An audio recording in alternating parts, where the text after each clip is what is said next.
Should startups take outside funding in 2021? Topic of my conversation today with Ian Pribyl. He is co-founder and chief marketing officer of the Pivotal Group. Hello, Ian. Hello. So Ian, recent statistics show that 52% of startups have been positively impacted by COVID-19 this year. What type of companies are we talking about? I think, especially in today's climate, so many companies, so many startups are digitally based. They're more efficient, they're more agile than most kind of deep-seated competitors. Certainly, that's what we're seeing in our space as well. Mhm. And as a result, we are run much more efficiently. We're much smaller teams. We're able to respond to a lot of the negative economic impact that has recently taken place due to COVID.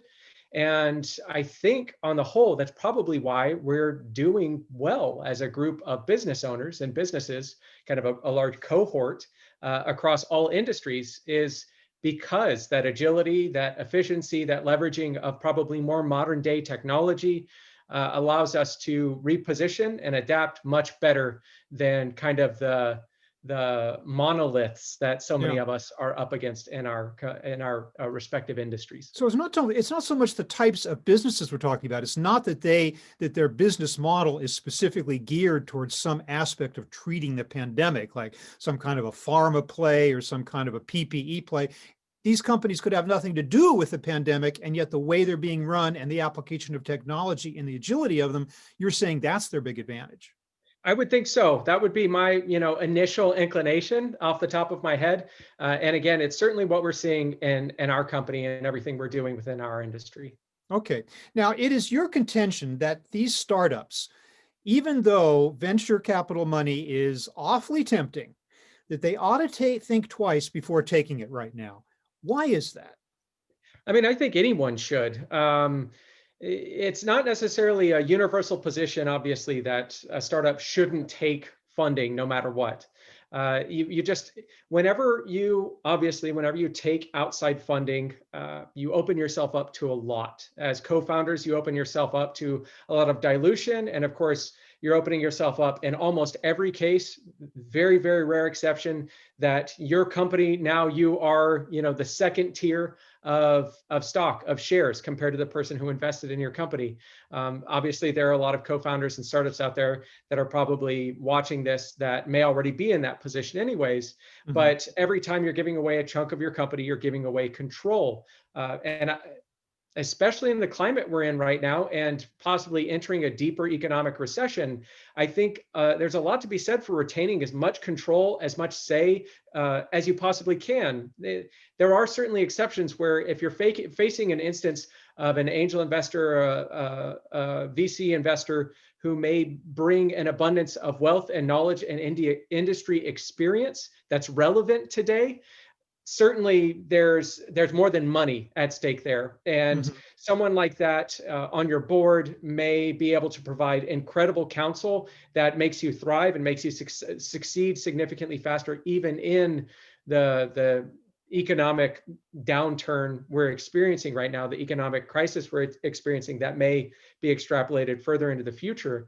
But I would say, unless you absolutely have to, I don't see personally any reason to, if you have a position in your industry where you are advantaged as it is, you don't see any reasonable competitors sneaking up on you, catching up to you, where funding would kind of put you into warp speed and let you get even further out ahead of them. If mm-hmm. you're not especially if you're not seeing counsel and experience relevant to your industry and the track you're on, coming along with that funding, yes, the funding is abundant. There are a lot of people itching to give it out right now because it's a safe investment for a lot of them. But at the same time, unless you absolutely need that money, it's also a safe investment for you to continue pressing forward without it, given again how advantaged we are as a business model, as a size of company compared to a lot of other. Do you think it is the tendency of VCs and other type of investors to want to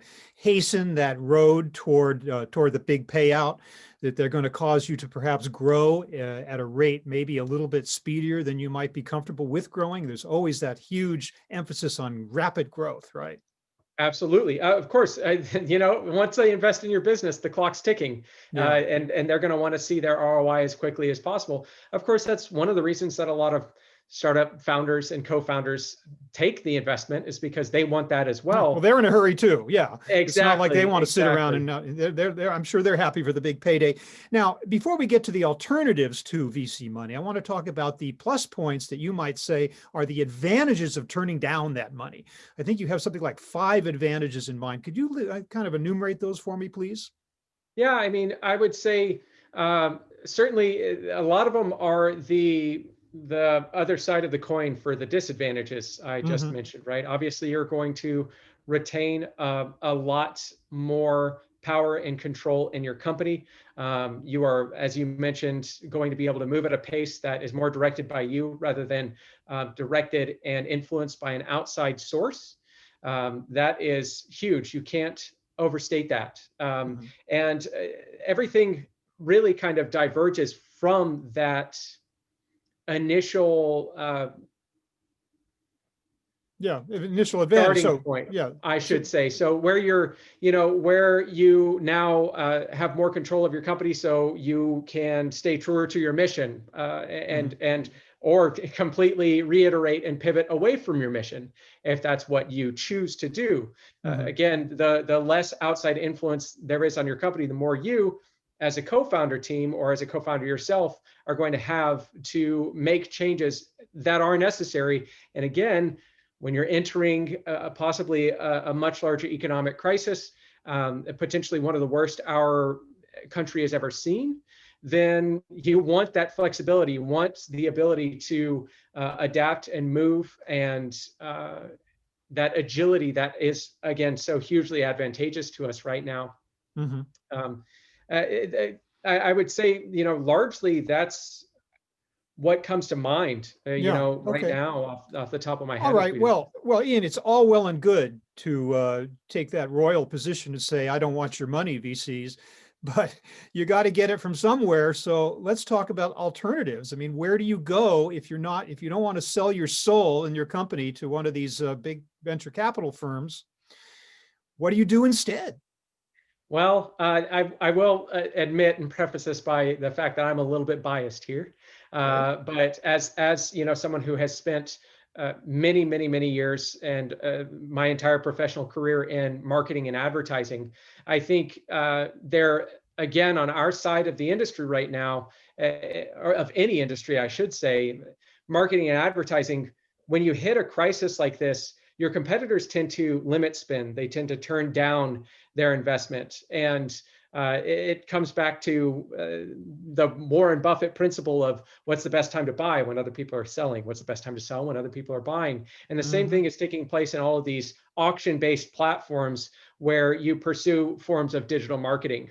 You have competitors dropping off, therefore prices are going down. And if you have enough cash flow and enough capital reserve yourself without taking outside funding, you can certainly put that to a lot better use if you do have a good marketer on your team. Hmm. Ideally, someone pretty high level that's really experienced, that can really maneuver and identify all of these opportunities and capitalize on them from everywhere. Not only finding the advertising opportunities, but also where necessary, repositioning your brand to new audiences where you may not have been able to compete before, again, because you were competing against these massive Goliaths in your industry, in your space, Hmm. that were outspending you 10 to 1. Well, they're probably still outspending you, but maybe they're only outspending you 2 to 1 or 5 to 1 now. Hmm. Um, Certainly, the space we entered in the optical industry, we were highly effective with a budget of $2,500 to $5,000 a month, where we are dealing with and competing against multi-billion-dollar, deep-seated, almost an entire foothold on our industry, But you were and we're leveling the coming playing in, field with with that gap. How were you leveling the playing? Are you saying through brilliant marketing? And yes, absolutely. I'm that saying was the key? yes, absolutely, absolutely. Huh. I would say, it's easy. There are a lot of skeptics of marketing and advertising out there, and I'm not talking about the type of marketing. I've encountered a lot over the years where someone thinks marketing is, changing your brand palette. or Mm. designing a better looking logo. Certainly, aesthetics are a division, a branch of marketing, but I'm talking about finding, identifying opportunities within a market and um, just hitting it right on the sweet spot from, like I mentioned earlier, kind of repositioning the brand, coming up with copy and a compelling perspective, interrupting that prospect's narrative, especially the narrative that very possibly for a lot of us shifted during COVID and Mhm. during whatever the economic impacts are, the ripple effect is for us. So being able to adapt and adapt better than any of your competitors, absolutely. I think it's a massive advantage, and it's a huge opportunity for anyone who has the skill set within their organization to do so. As long as you can meet payroll to the extent that your employees are actually taking a draw. I know that the founders often will go a long ways before taking actually money out of the company, but you're actually hiring people, you're buying supplies, you're dealing with outside vendors. You got to have some money to pay those people every month. So obviously you've got to have some source of income even in the early stages, right? Absolutely. And frankly, that again comes back to, I'm not advocating for universally turning down funding. If you are in that position and you can't bankroll it yourself, you don't have the funds, you don't have the cash Mhm. flow within the organization to if that expertise isn't there right now to bring it on board, then certainly you are going to have to take outside funding if you want to take Yeah. advantage of the current kind of market conditions, if you are advantaged in your Mhm. industry. Well, the important message is that for many companies, then there is an alternative. That they needn't go the VC route automatically. That maybe they ought to give it a little bit more thought. And Ian Pribyl, thank you for helping us to understand the nuance of that and giving companies maybe some planting a seed in their mind that they don't have to necessarily go the way that everybody goes at the time everyone does it. So thanks very much for being with me today. I really appreciate it. Thank you for having me. It's been a Oh, and by the way, pleasure. I should mention your book. It's called From Nothing. Be on the lookout for that by Ian Pribyl, my guest today with the Pivotal Group. Thanks very much, Ian. Thank you very much, Robert. Appreciate it.